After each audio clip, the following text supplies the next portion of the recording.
IPL 2025 செமையா நடந்து முடிஞ்சு. ஆர்சிபி சாம்பியன் இருந்த போதிலும் ஐபிஎல் உடைய மிகச்சிறந்த 3 கேம் என்ன அப்படிங்கறத தான் பார்க்க போறோம். ஸோ ஒரு பார்ட் எடுத்தோம் அப்படின்னா நிறைய பார்ட்ஸ் அப்படிங்கிறது போயிட்டே இருக்கும்.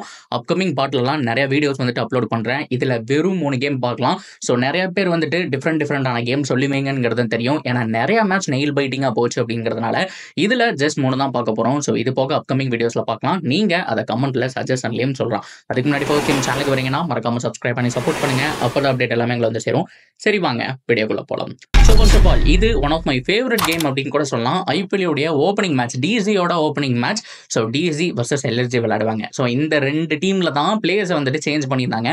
இந்த பக்கம் ரிசர்வ் பண்ணிட்டு அந்த பக்கம் கேஎல் ராகுல் அப்படிங்கிற மாதிரி ஸ்வாப் ஆயிருக்கும். ஸோ முதல் மேட்சே கொடூரமான மேட்சா இருக்கு அப்படிங்கிற மாதிரி தான் நம்ம பார்த்துட்டு இருந்தோம். ஸோ அந்த வகையில் முதல் பேட்டிங் பண்ண எல்எஸ்ஜி மார்கரம் சீக்கிரம் அவுட் ஆயிடுறாரு. மிஜில் மார்ஸும். ஸோ இன்னொரு பக்கம் நீங்க பாத்தீங்கன்னா நிக்லஸ் போரான் 2 பேரும் நின்று சரியான ஒரு அடி இருந்த போதிலும் அதுக்கப்புறம் ரிசர்வ் பண்ணிட்டு அவங்களுடைய மிடில் ஆர்டர்லாம் வந்துட்டு அப்படியே கொலாப்ஸ் ஆகுது.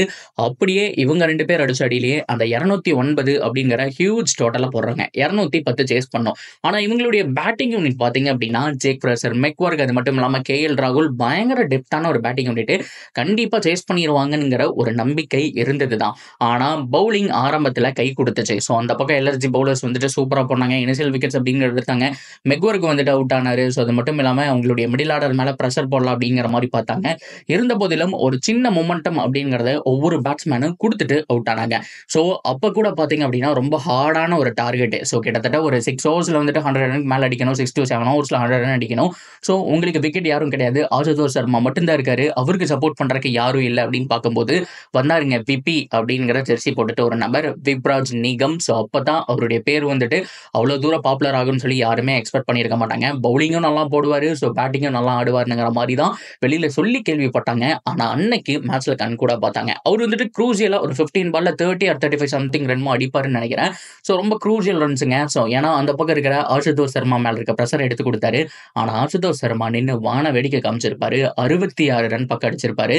ஸோ மேட்ச் முடிஞ்சதுக்கு அப்புறம் சிக்கர் தவானுக்கு இந்த ஒரு வெற்றியை நான் சமர்ப்பிக்கிறேன். எனக்கு நிறைய டைம் அவர் கூட இருந்திருக்காரு. என்ன பர்டிகுலரா பார்த்தோம் அப்படின்னா நிறைய வந்துட்டு கூப்பிட்டு அட்வைஸும் பண்ணியிருக்காரு. பர்சனலாக நிறைய விஷயங்கள் நாங்கள் பேசியிருக்கோம். ஸோ அதனால இந்த ஒரு வெற்றி அவருக்கு சமர்ப்பணம் அப்படிங்கிற மாதிரி அந்த 6 அடிச்சு ஃபினிஷ் பண்ண உடனே ஹேமந்த் பதானி எல்லாரும் முன்னாடியுமே அதை காமிப்பாரு. ஸோ மறக்க முடியாத ஒரு மேட்ச். அண்ட் நம்பர் 2 ரொம்ப முக்கியமா இது ஒரு லோ ஸ்கோரிங் த்ரில்லர் அப்படின்னு சொல்லணும்.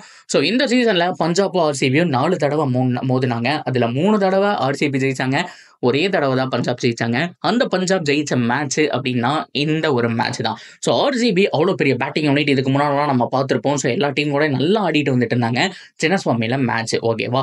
ஸோ அந்த இடத்துல யுஸ்வேந்திர சகல் சரியான ஒரு பவுலிங்கு. ஸோ பயங்கரமா அவரும் பிராரு போட்டாங்கன்னு நினைக்கிறேன். ஸோ செம்மையா போட்டு கொடுத்தாங்க. அவங்களுடைய எல்லா விக்கெட்டையுமே பார்த்தோம் அப்படின்னா டப்புன்னு தூக்குனாங்க. ஒருத்தர் வந்த உடனே ஒவ்வொருத்தரும் அவுட் ஆகிட்டு இருந்தாரு நம்மளால வந்துட்டு பார்க்க முடிஞ்சு. ஸோ டோட்டலா கொலாப்ஸ் ஆன ஒரு மேட்ச்னு சொல்லி ஆகணும். 95 ரன்னுக்கு ஆல் அவுட் ஆயிட்டாங்க.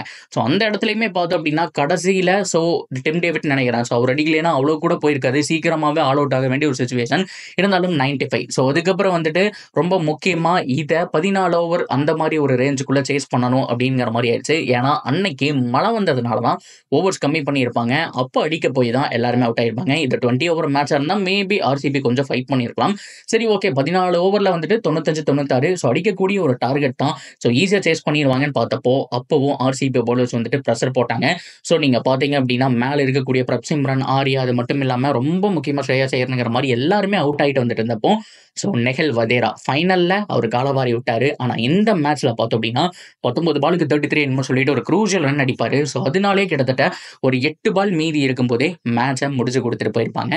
ஒரு சூப்பரான ஒரு மேட்சா இருந்ததுங்க. ஸோ மழை வந்து அது வந்துட்டு ஒரு மாதிரி அந்த மேட்சை பொறுத்த வரைக்குமே பார்த்தோம் அப்படின்னா ஏகப்பட்ட கொலாப்ஸையும் நம்ம பார்த்தோம். ஸோ 2 சைட்லையுமே வந்து பலவீனம் என்ன அப்படிங்கிறது விசிபிளா தெரிஞ்சது.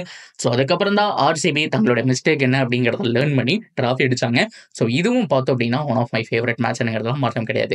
And number 3 last but not least GT versus Mumbai Indians. So இந்த மேட்சை பொறுத்த வரைக்கும் ரொம்ப க்ரூசியல் மேட்ச். யாருக்கு அப்படின்னா 2 டீமுக்குமே க்ரூசியல் தான்.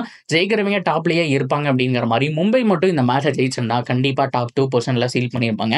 ஸோ அதுக்கான ஒரு மேட்ச் வரிசையாக ஜெயிச்சுட்டே வந்துட்டு இருக்காங்க. ஸோ அந்த சமயத்தில் 155 தான் டார்கெட் இருந்த போதிலும் tiffin, low total, any day அப்படிங்கிறது தான் அவங்களுடைய டெம்ப்ளேட். ஏன்னா அவங்க கிட்ட அந்த பவுலிங் இருந்தது. ஒரு பக்கம் பும்ரா இருந்தாரு, ஹார்திக் பாண்டியா இருந்தாரு. ஸோ ரொம்ப முக்கியமா வந்துட்டு எல்லாருமே ஒரு நல்ல ஃபார்மில் இருந்தாங்க. அவங்களுடைய ரிதம் சூப்பரா இருந்தது. ஸோ அதனால ஈஸியா நம்ம வந்துட்டு வின் பண்ணிடலாம் அப்படிங்கிற மாதிரி நினைச்சாங்க. ஸோ மழை குறுக்கிட்டுது. ஸோ மறுபடியும் மழை வர மேட்ச் நிக்க, மழை வர மேட்ச் நிக்கணுங்கிற மாதிரி 1:30 மணி ஆயிடுச்சு இந்த மேட்ச். ஸோ ஃபைனல் ஓவரில் பார்த்தோம் அப்படின்னா அந்த டீலர்ஸ் மெத்தட் படி ஒரு ஓவரில் 15 ரன் சம்திங் என்னமோ வேணும். ஸோ ஆல்ரெடி இதுக்கு முன்னாடி எல்லாம் பும்ரா செம்மையா போட்டு கொடுத்துருப்பாரு, நீங்க பார்த்துருப்பீங்க. ஏன்னா ஜிடியோட பேட்டிங் லைன் அவ்வளோ பவர்ஃபுல் கிடையாது. கில்லு சாய் சுதர்சன் தூக்குனா matter over. So Sai Sudharsan சீக்கிரமா அவுட் ஆயிருப்பாரு, கில்லு நல்லா ஆடிட்டு இருப்பாரு.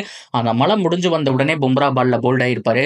ஸோ அதுக்கப்புறம் பட்லரும் அவுட் ஆயிருப்பாரு, ரூதர்ஃபோர்ட் அவுட் ஆயிருப்பாரு. அவ்வளோதான் டீம் முடிஞ்சது அப்படின்னு நினைக்கும் போது பார்த்தோம் அப்படின்னா ஸோ அந்த பக்கம் திவாட்டியா, ஷாருக்கான், ஸோ இந்த மாதிரியான பேட்ஸ்மேன்கள் அப்படிங்கிற மாதிரி வந்திருப்பாங்க. ஸோ அந்த சமயத்திலையும் பார்த்தோம் அப்படின்னா ஷாருக்கான் நல்லா ஆடிட்டு இருப்பாரு, திடீர்னு பார்த்தா அவரும் போல்ட் ஆயிருப்பாரு. ஸோ இருந்த போதிலும் தீபக் சகருக்கு ஃபைனல் ஓவர் கொடுத்திருப்பாரு ஹர்திக் பாண்டியா. இந்த மேட்ச்ல அவர் ஓரளவுக்கு டீசெண்டா போட்டிருப்பாருங்க. எஸ் நிறைய மிஸ்டேக் எல்லாம் கொடுத்திருந்தா கூட அவர் ஒரு போல்டா அந்த டிசிஷன் எடுத்திருக்கணும். வேர்ல்ட் கப் எல்லாம் பார்த்தோம் அப்படின்னா அவர் வந்துட்டு பவுல் பண்ணியிருக்காரு. ஸோ அப்படி பார்க்கும்போது அவர் தான் போட்டிருக்கணும். தீபக் சகர் கையில் பால் கொடுப்பாங்க. அந்த சைடு பார்த்தோம் அப்படின்னா மேட்சை முடிச்சுட்டு ஈஸியாக போயிடுவாங்க. ஸோ அந்த அளவுக்கு பார்த்தோம் அப்படின்னா ரொம்ப முக்கியமான ஒரு மேட்சாக இருந்தது. ஜெரால்ட் காட்ஸி அவர் வந்து 2 சிக்ஸ் அடிச்சுட்டு அவர் அவுட் ஆனாலுமே கூட அந்த மொமெண்டம் வந்துட்டு செட் பண்ணி கொடுத்துட்டு போயிடுவாரு. ஸோ அதுவும் பார்த்தோம் அப்படின்னா மும்பை இந்தியன்ஸ் கோட்டை விட்டாங்க. இருந்தாலும் 1:30 மணி வரைக்கும் அந்த மேட்ச்ல யார் ஜெயிப்பா யார் ஜெயிப்பா யார் ஜெயிப்பானுங்கிற மாதிரியே இருந்து அந்த மேட்ச் ரிசல்ட் வந்ததுனால அதுவும் பார்த்தோம் அப்படின்னா ஒரு சூப்பர் மேட்ச்ங்கிறதுல மாற்றம் கிடையாது. So that's video guys. இந்த 3 மேட்ச்ல உங்களுடைய ஃபேவரட் என்ன அப்படிங்கிறத சொல்லுங்க. ஸோ இது போக நிறைய மேட்ச்ங்கிறத கமெண்ட்ல சொல்லுங்க. நம்ம நெக்ஸ்ட் வீடியோல இன்னும் ஒரு சில பார்ட்ஸ் அப்படிங்கிறத நான் அப்லோட் பண்றேன்.